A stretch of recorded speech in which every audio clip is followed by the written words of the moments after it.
है autonomous items versus accommodating item. Very important question. ठीक है, इसमें तीन ही चीजें हैं बेटा, एक तो कंपोनेंट्स, एक बीओपी बीओटी और एक ऑटोनोमस अकोमोडेटिंग है। तो कॉजेस भी बट तो सिलेबस में नहीं है, ठीक है। तो ये तीनों को याद करना है। ऑटोनोमस एंड अकोमोडेटिंग है क्या? ऑटोनोमस वर्ड हम बार बार समझ चुके हैं, क्या होता है? Independent, which is not dependent on anything, that is called autonomous. यहाँ autonomous और accommodating का मीनिंग क्या है? यहाँ बोलते हैं there are certain items which are autonomous.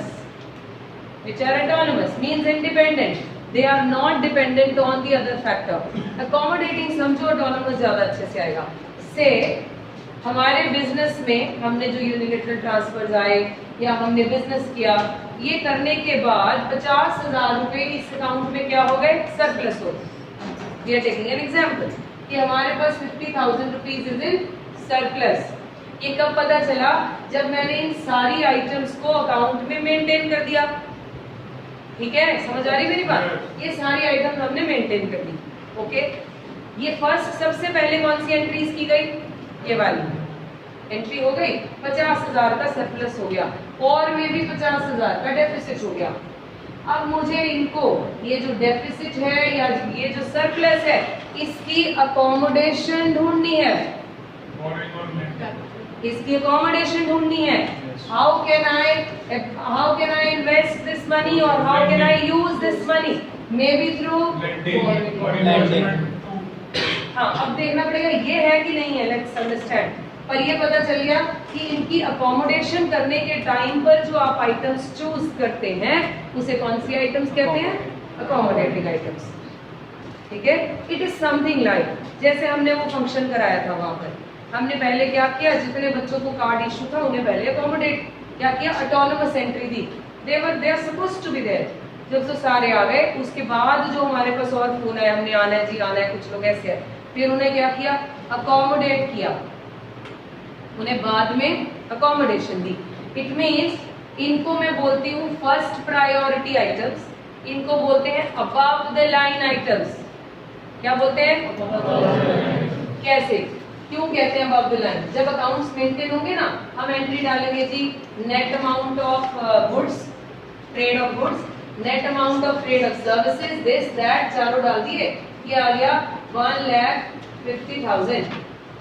Sorry, net है, नेट निकला से 50,000 in minus. Above the line items में क्या क्या पास की मैंने? All the current account things डाल दी। अब मेरे पास ये 50,000 माइनस में है। अब मुझे इसको क्या करना है? अकोमोडेशन ढूंढनी है, एडजस्ट करना है।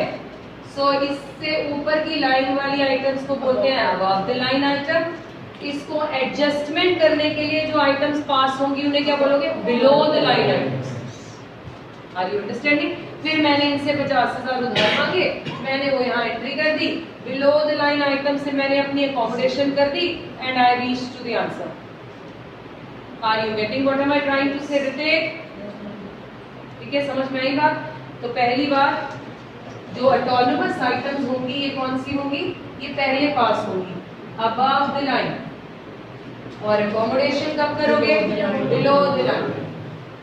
दूसरी बात, क्या हम डायरेक्टली ये बोल सकते हैं कि करंट अकाउंट ऑटोनोमस है और कैपिटल अकोमोडेटिंग? लेट अस सी, क्योंकि इन्होंने कहा था कि बोरोइंग्स ये भी हो सकते हैं। अब मैं अमेरिका को जाके बोलती हूँ, अमेरिका के इन्वेस्टर्स को, इंडिया को रिप्रेजेंट करती हूँ कि भाई इंडिया डेफिसिट में चल रहा है, भाई बीओपी डेफिसिट में है, I am looking for accommodation, why don't you invest in my country? They will invest? हाँ जी, उनकी मर्जी।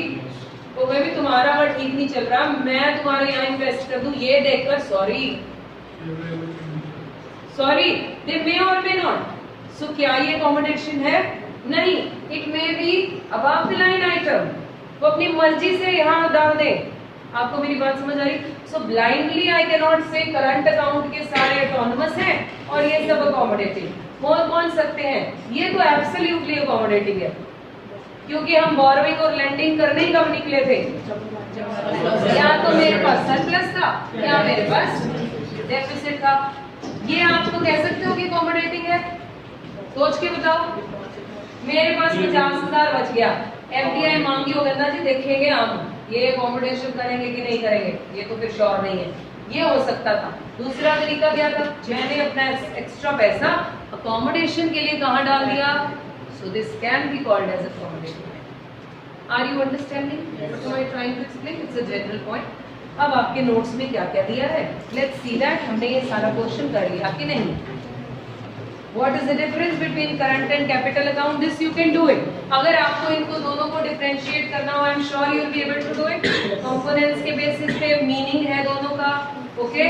So ये आपने देख लिया। फिर आ गया autonomous accommodating के आगे लिखो very important.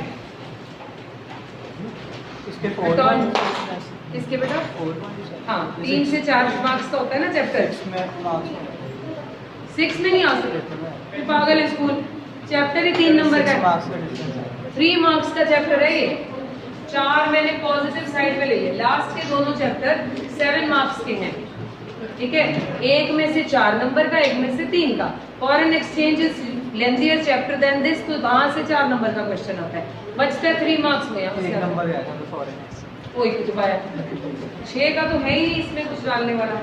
अच्छा जी, एग्जाम्पल डाल के जा रहे हैं कहाँ differences.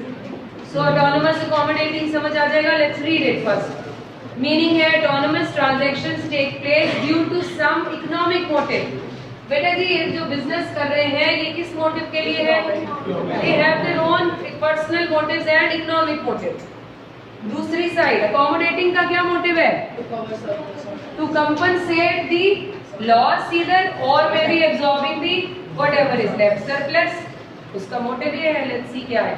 Accommodating transactions takes place to cover deficit or surplus in autonomous transactions. इसका पर्पस ही डिफरेंट है। इसका पर्पस है इसके में जो पंगा हुआ है उसे एब्जॉर्ब करना या accommodate करना, right. State of BOP account. These items are independent of the state of BOP account. ये अपनी मर्जी से चलते हैं। हम बिजनेस वालों को नहीं बोल सकते जाके मोदी जी आके बिजनेस वालों को बोले भाई कंट्री डेफिसिट में चलो एक्सपोर्ट बढ़ाओ इंपोर्ट कम करो, करेंगे वो? उनका अपना प्रॉफिट मोटिव है, they are not going to listen to them, right. दूसरी तरफ these items are meant to maintain the balance in BOP. Record कहाँ होती है? एक अबव द लाइन रिकॉर्ड होती है और दूसरी एग्जाम्पल्स में मैंने लिखा है जी, इन्वेस्टमेंट मैंने कहाँ डाली है, वो कहाँ डाली है? ऑटोनोमस में। अभी डिस्कस करते बोला था इन्वेस्टमेंट डाली मैंने, डिपॉजिट्स बाय एनआरआई भी डाला। फॉरेन से जो एनआरआईज हैं वो भी यहाँ पैसा रखते हैं, वो भी किसका पार्ट है? क्या वो मेरे डेफिसिट को देखकर तरस खा के रखते हैं? Of course not, it is purely their own decision, right. Economic motive कैसे है उनका? हेलो, एनआरआईज का अगर उन्हें ज्यादा मिल रहा है तो रख देंगे, राइट। बोरोइंग्स फ्रॉम IMF कहाँ आएंगी? हेलो, बोरोइंग्स कहाँ लिखे हैं? अकोमोडेटिंग में। Withdrawal from reserves maybe accommodation. Okay. Further, BOP versus BOT on the next page. This I have done. I have explained. The same thing is written here. अगले page पे है 12.9 and 10. ये आपके syllabus में नहीं है, ये सब आप काट दीजिए। जी जी, प्यार से काटें क्योंकि आगे जाकर हेल्प करेगा। बस इसमें भी तो यही नहीं है।